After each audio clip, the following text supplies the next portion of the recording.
That's it, baby. Sugar Show stays undefeated. They haven't announced it yet, but Jake Paul versus Anderson Silva, possible boxing match. Who you got?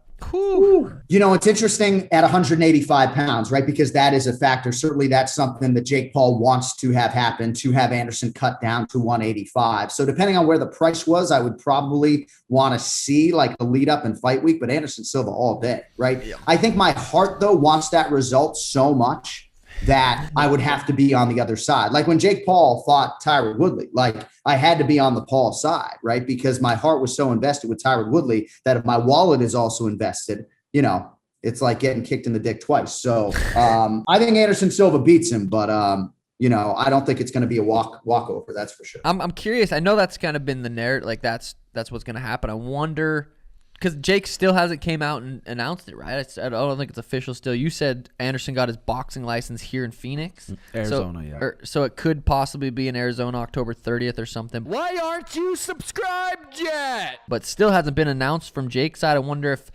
you know, he always wants to announce it and be extraordinary and be big, so maybe they're working on something. But I'm so curious if that's the fight that's going to happen. I fucking hope so. I do too. I really think it's interesting the extent to which Jake Paul has to lean into MMA and retired UFC fighters to move his needle. Now, obviously, the UFC cuts my check, and I like Jake Paul. Like I've been a supporter from day one, but it does seem to me like he really needs that high-profile MMA name to really swing the pay-per-view pendulum. I could be wrong, but I do find it interesting. And eventually, one of these guys that we in our sport, you know, love to such an extent is going to break through, and it's going to be pretty exciting. But, you know, I'm telling you, Jake Paul's a fucking workhorse. Like he works hard. He puts in the right work. Like I can assure you there are at least 200 fighters on our roster that don't work as hard as Jake Paul, you know? Yeah, that's fair to say, I would say.